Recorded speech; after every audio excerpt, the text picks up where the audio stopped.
What is going on, everyone? Welcome back to the Rec Report from River's Edge Cutlery and riversedgecutlery.com. I'm Evan. I'm joined by Lyle Baker. It's good to see you guys. It's good to be back. Today, Lyle, I got a couple topics for you. Yeah. And I'm not trying to get too controversial. I got a little overrated, underrated kind of thing going on, and then also some regrets. Some knife-related regrets. No regrets. Yes. No regrets. No regrets. So I'm sure everyone watching can relate to these regrets, because some of them are by your own choice and some of them are by fate. So, Lyle, the first question I have for you today is, what is your favorite knife or the best knife that you've ever had that you lost? Oh, man. Not sold, not given away, but it flew away. Okay, so luckily I've not lost anything that was like a prized possession that I can think of right now. Maybe I'll remember something in a minute. But two things come to mind. One time when I was a kid, I had a crappy knife, but I took it everywhere when we went camping and stuff. And I lost it in the woods somewhere along the way. You know, it was one of those gun show knives. Yeah. It wasn't a good knife. It had, it was like I think we used to call them Rambo knives back in the day, survival knives. It had a hollowed out hilt, and you could throw a bunch of stuff in there. And I was devastated when I lost that knife. As a little boy, you know, like, hey, you know, that was my one, what I thought was a good knife. At the time, it felt like a good knife. Yeah, I never found that one. I probably beat it up by throwing it into trees too much too, but anyway, you were role playing Rambo, right? Yeah. Rambo. The other thing that comes to mind it's kind of a funny story. I bought a knife on consignment here, and it wasn't anything super fancy. It was a Kaiser Mini Sheepdog, but it was one of the Friday Club releases, and it had kind of a cool colorway. Really smooth knife, and I bought it on consignment. Again, I found out that it was Doug Fox's knife that he had put on consignment. Classic. So I sent him a picture. Hey, look, I found this in the consignment case. I thought it was pretty cool, and he was like, "Oh, thanks for buying that. That was mine." I immediately lost that knife. Immediately, and probably for a good 2 months was just ransacking my house trying to find it. And one of my kids found it buried in a couch cushion. Yeah, like 2 or 3 months later. Oh, so at least it had a positive ending. I did find it. I still have it. But I was getting really frustrated. It's like, it wasn't that expensive, but it was such a cool story. You know, I accidentally bought it from Doug. And it was brand new. And it was brand new. It was a great little knife. Disappears. I always wanted a sheepdog and finally found the one, and then I lost it. But all good now. All good? All good. It's safe in the collection at home. So mine's kind of tragic. So I when I was first getting into Spyderco, I was in high school. Obviously didn't have any money really. But I forget who had an exclusive, but it was a Spyderco Persistence G10. I think it was still the standard HCR 13 MOV steel, but it had like bright royal blue scales. And I was watching YouTube at the time on the Facebook groups and Instagram pages and all this stuff, paying attention to when it was going to drop, and it was when I was at school. So I strategically had to use the restroom during the drop, and I got on my whatever crappy smartphone I had back then in a bathroom stall and ordered this. That's awesome. And ordered this blue Spyderco Persistence. I had it for years and years and years. Carried it all the time until I kind of got into other Spydercos. I ended up being a really big Para 3 guy and collecting almost every.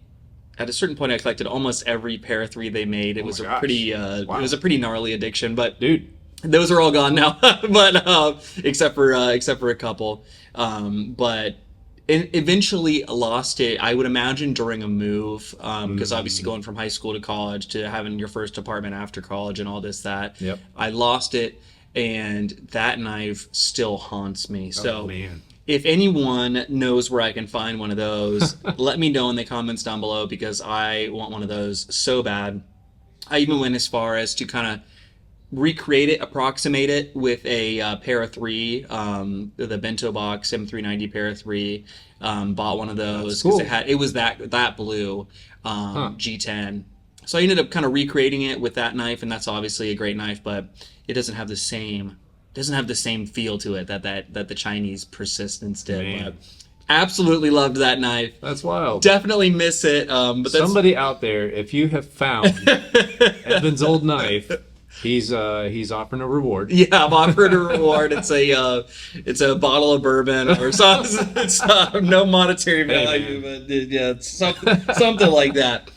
Man, so that is devastating. It is devastating, but that's mine still... I could joke about. Yours. Well, even after going to knife shows and buying knives directly from makers and buying knives secondhand from my friends and getting amazing knives as gifts, that's still probably my favorite way I ever acquired a knife was, sitting in this bathroom stall really cool. on my phone ordering it. It just felt so good. It's a hall pass knife. Yeah, it's a hall pass knife, exactly. Yeah, so that I miss that knife, but yeah, it's still a good memory. I hold close.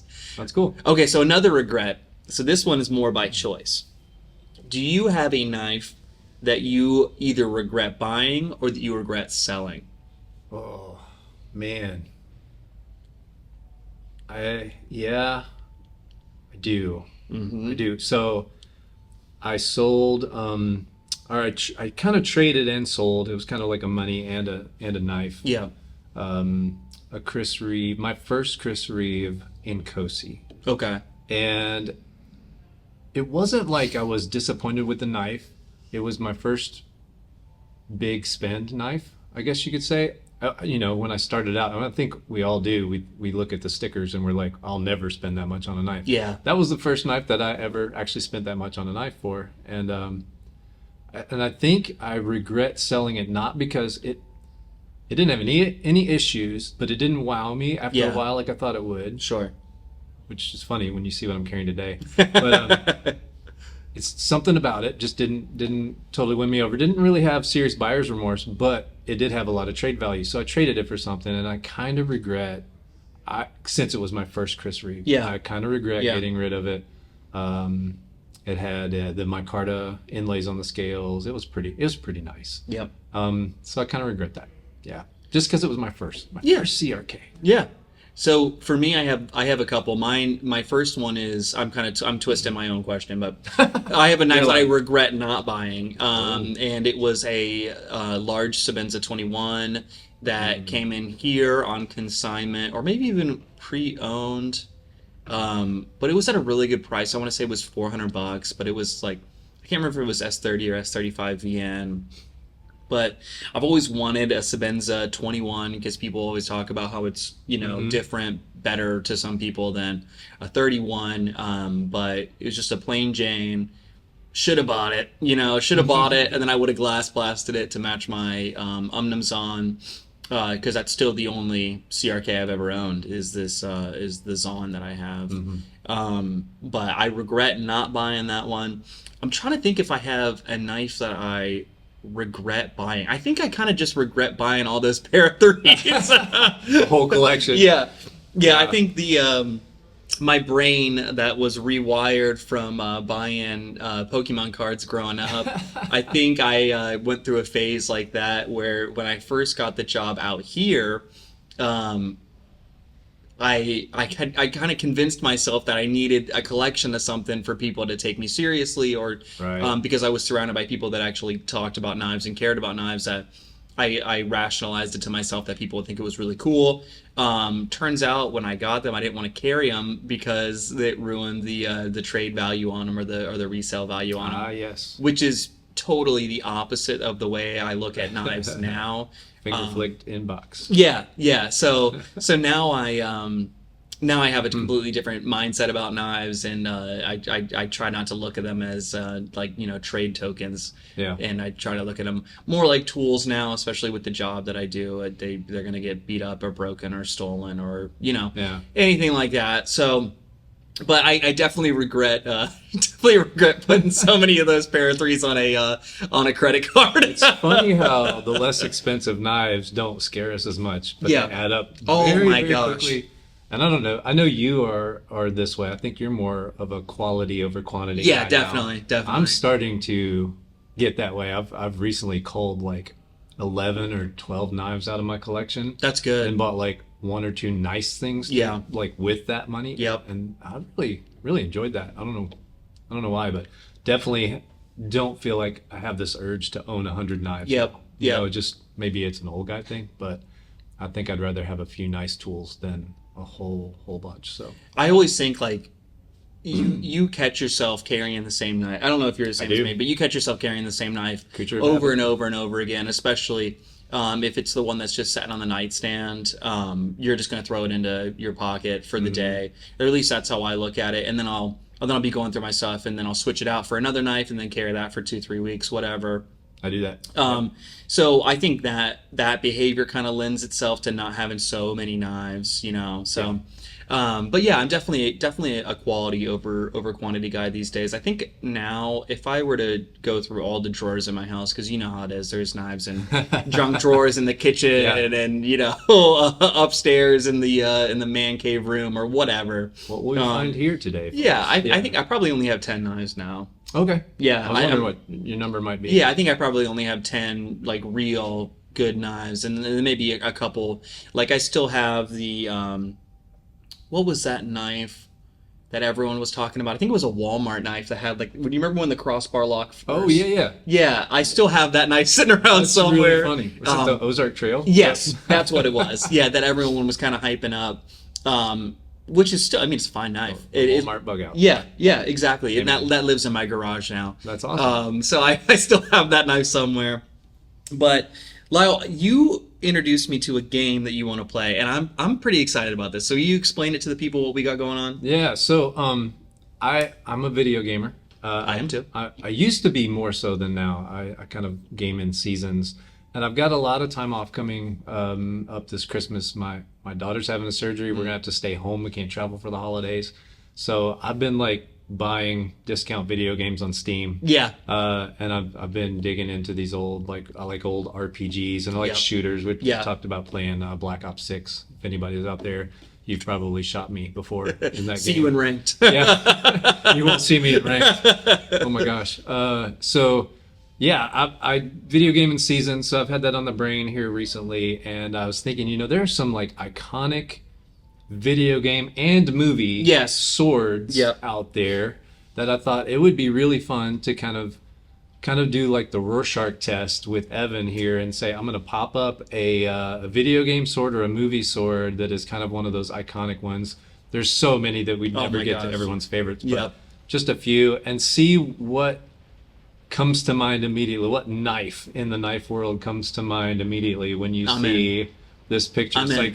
like psychology at River's Edge Cutlery going on today. So we've got some video game swords. And it's also testing my biases. and- Hey, that's okay. This is all subjective. And then what we'd love for you to do is, so I'm gonna go back and edit the pictures of these knives onto the screen so you guys can see them too as I'm showing them to Evan.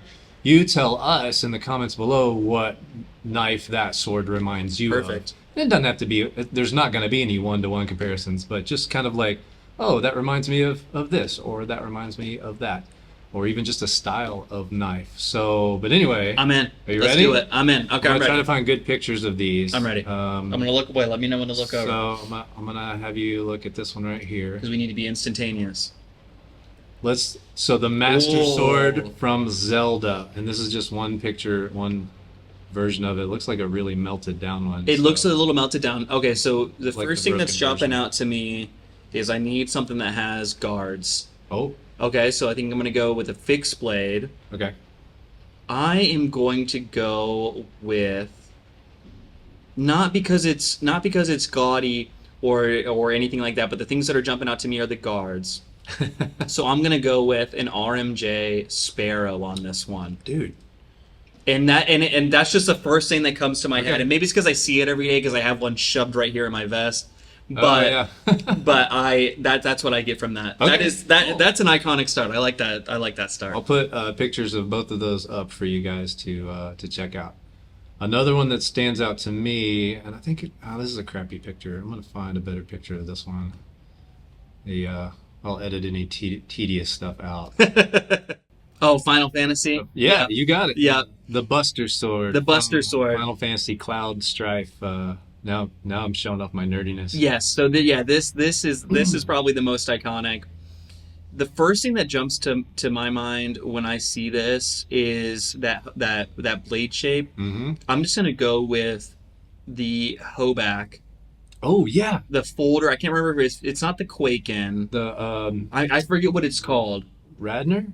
Something like that, but it's just like it's got that almost samurai sword look to it. Yes. But that blade shape just reminds me of that. So it's definitely gonna be the Jake Hoback I think I for had that. I think I had that knife. Yeah. That's a cool knife. That's kind of what I was thinking of when I popped that one up. I was like, or even something like the Boker Quaken Auto or something like that. But that Hoback, it just really has that like really obtuse Tonto big handle or big blade, small handle look to it. That's what I get from that. Oh, and we just got some of these in. Excuse me, the Demco Free Reign. Have you seen those? No, I haven't seen it. They have a drop point, which is probably my favorite one. Yeah. But their Tonto looks a lot like the Buster. I'll have to check out. I'll have to check it out before I leave. That's awesome. So I'll throw a picture of those up on here for you as well. I've never seen him do a Tonto. That's cool. Let's go to movies. This one should be easy for you to remember.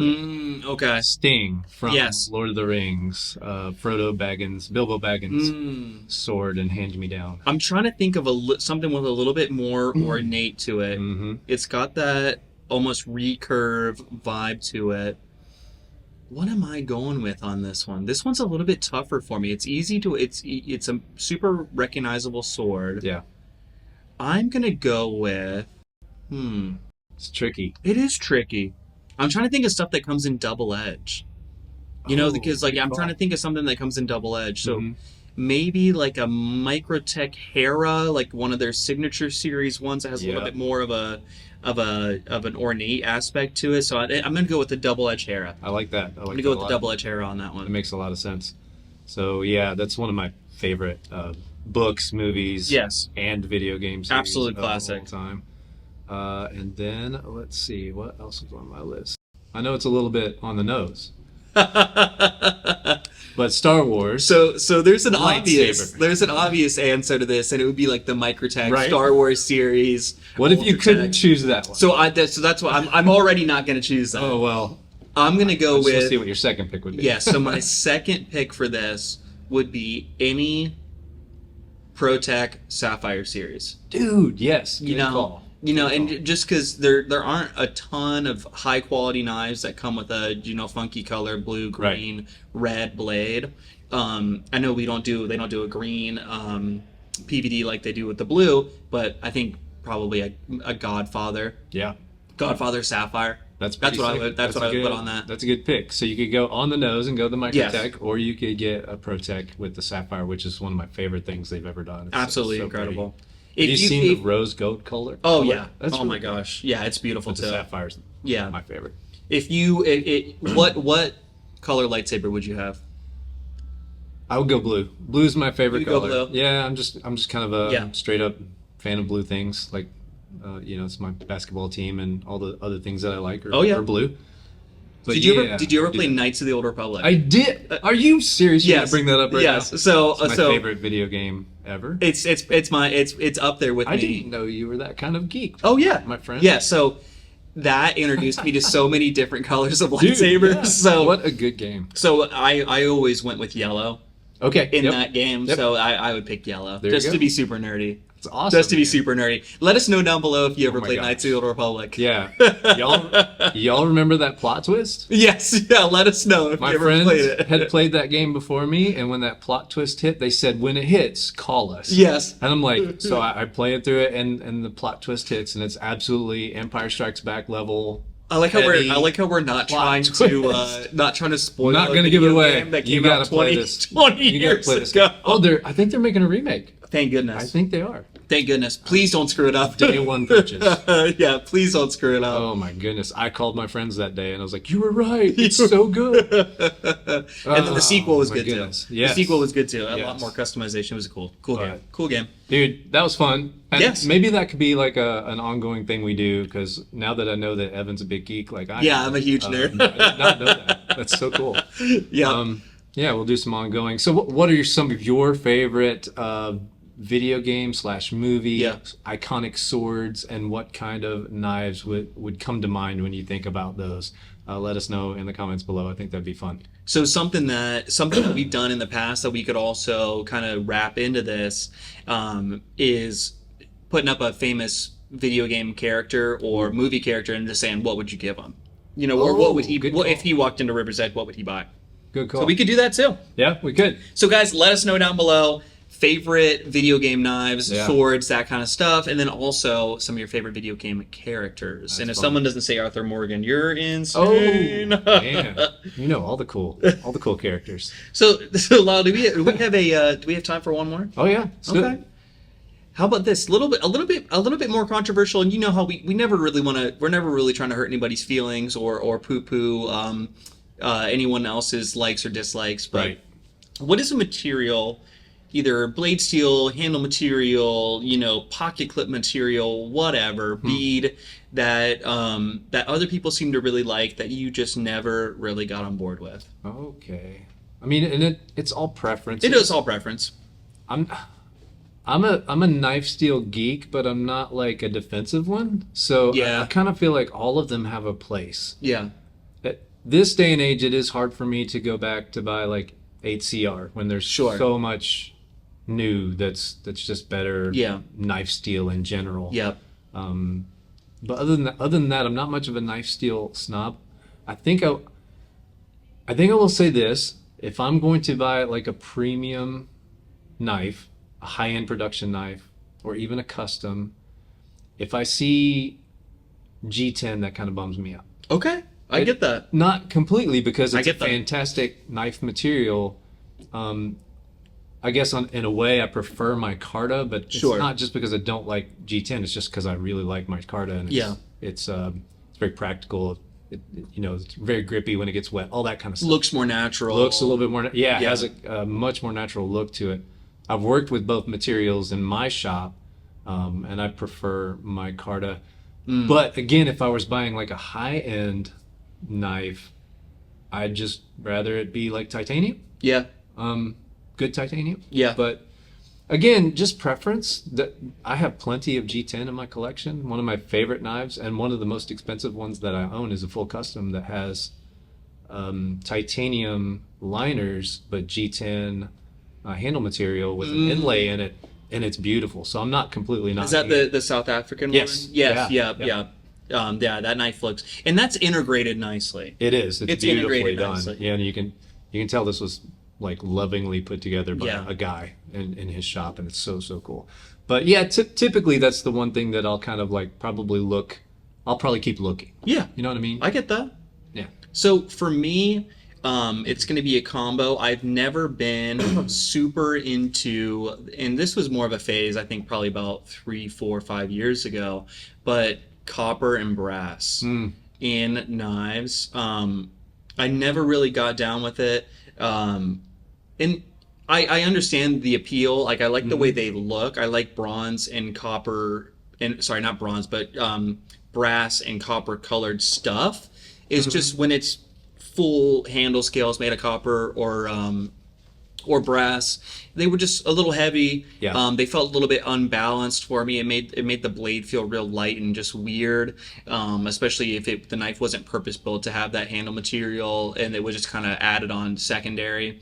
I never liked it, especially when like secondary scales for like Spyderco models in copper and brass Yeah. were super popular. That was my first foray into that. Yeah, was, yeah. Some aftermarket scales. And I understand the appeal to them, but there's just something about my brain. I never cared if a blade had scratches in it. I never cared if a handle Right. had scratches in it. But the patina that people want to call it, that always got to me because it was never even, and it always That's just the got thing to I didn't me. care for. Yeah, because I bought some PM2 scales. Yeah. And put them on. They were copper, and I was all excited about the patina, but I didn't think about like the halo effect around the pocket clip. Oh yeah. And so I left the pocket clip on. Now with that ProTech I recently got, Yes. I took that off. Yeah. And that worked. that thing is beautiful. Okay, that worked good. And it's also beautiful because it's got the carved out, it's got the texturing that Yes. still stays shiny. Yes. So the patina Looks is just two-tone. on like the Yeah. outside. But those scales for the PM2, I was so excited to get them, and it was my first scale swap ever. I was geeking out. Oh, I can do this. It's really cool. And I never carried the knife because it's too dang heavy. It was like so heavy, and that patina just started to bother me, and I'm like, oh, I should have seen that coming, but I didn't. And it just looks awful, and now they're in a drawer somewhere, and now I have the Lynch Northwest titanium scales, Yes. the rec exclusive. And those ones are some nice on that scales. knife. Yeah, I think Those I've are had some that nice on the scales. show. So, yeah, so I much prefer that. Yeah, and you can kind of get the color out of that Yeah. you want from an anodized Right. titanium. So, Yep. yeah, it totally works out. And you know what? I also hated. I hate when your knife has a distinct smell. The pennies. And it just smells like sweaty pennies. pennies. Yeah, it makes your hands smell like pennies. I Yep. hate it. So, guys, let us know down below what's a blade steel, a handle material, whatever that other people seem to be super into that you just never got down with. That's really funny. We got anything else for the people? I'm thinking of that that coffee mug with a bunch of coins in it. Oh. You start digging through it, and that Yes, smell comes yes. out. I'm like, oh my gosh. try to get enough money to go to the arcade. Right. Yeah, I get it. I like it. Well, Anything else? no, I think that's good with me. Do you want to do some pocket dumps? Yeah, let's do some pocket So, dumps. okay. Yeah. Cool. What you got? So today I have my one and only CRK. I have the Omnumzon. This is a drop point in S45, I want to say. It could be S35. It's not the MagnaCut one. Just did a little green swap on the O-rings there. nice. And then this one was glass blasted by CRK. So you sent it back to them to do that? Or it came that way? No, I bought it sandblasted, and then we were at SHOT Show Oh, dude. 3, 4, 5 years ago, and Tim took it back and, Oh, I remember that and story. did it Yeah. did it for me and then sent it back. So that's Um, a special Zon right Yeah, there. yeah, I love that knife, and then I like that they That's left the over travel stop Yes. that different color. I think that looks cool. That does or look that cool. different finish. I But like it. Check that out. I love that knife, and that's a worker for me. As you can see, it's all nasty and gnarly, and there's a little rust up here on the swedge. Uh-oh. I love that, Nick. Hey. I love awesome. it. I absolutely love the knife. What Very else? cool. What you got, my friend? Okay, I got two. As I Oh, normally as seem you to always have. do. One is the newer Inkosi. Nice. That I've had on this podcast before. Yep. This is the one that I bought from our friend Doug. So That's a very nice very knife. smooth action. Yeah, in it's that a nice knife. So that kind of makes up for the one that got away. Yeah. I really like this one a lot. Yeah, this is probably my favorite CRK. So cool. Yeah, I love this knife. I love how smooth that thing is too. That's a nice clip. Yep. Very nice clip. And then this is from Johan Vanderwalt. It's a slip joint. It's a custom, and it is Oh, wow. just beautiful. It's got a So nice light. little carry case with it. Super light. That's carbon fiber wrapping over what I think is maybe G10 in there. What were we just talking about? I know. I know. But the- it's kind of funny because you almost couldn't tell it was carbon fiber No. until you get close to it. No. And it's very striking. Yeah, the layering is I awesome. love that blade shape. The blade steel is actually not one I'm very familiar with at all. I couldn't even remember. I don't think it's on there. Oh wow. I'd have to look it up. But it's one that, from what I understand, a lot of South African makers use more interesting. often than U.S. makers do. That's cool. But it's just a beautiful handmade knife. And I've been eyeing these for a while down in our cases. And something about getting a handmade Half stop is custom crazy. is just so fun. Oh yeah. Very classy, and I love that blade shape. This is a good church knife. It's a good church knife. Good Sunday knife. Just like throw it in the slip and throw it in your Yep. pocket. It's a great knife. Yep. I love the detent and the I half know. stop on that. It's very insane. cool. It's I've insane. been getting into slip joints this year. What's going on with I you? don't know. man? You are getting older. It's true. It's true. The American Blade Works slip Yes, joint? yeah. I don't know if I've had that one on the podcast or not. I think so. a few episodes ago. Yep. That got me into it, I guess. I got my I don't know, just started paying more attention to that world. And I'm like, you know what? These are cool knives, especially if they're made by one guy. I just think that's so awesome. Yeah. So, yeah, that's what I'm carrying. It's great. Anything else you got? I got nothing else. All right, buddy. All right, let us know down below what you guys are carrying today while watching the episode. Yep. Thank you so much for watching to the end. Guys, this has been Evan and Lyle from River's Edge Cutlery and riversedgecutlery.com. We'll see you guys on the next episode of The Rec Report. See you later. See ya. Bye.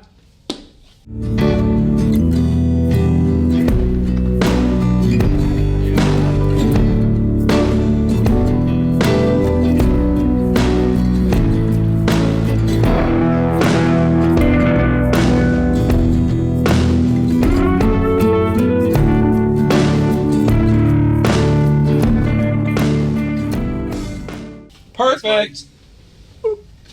Like we never left.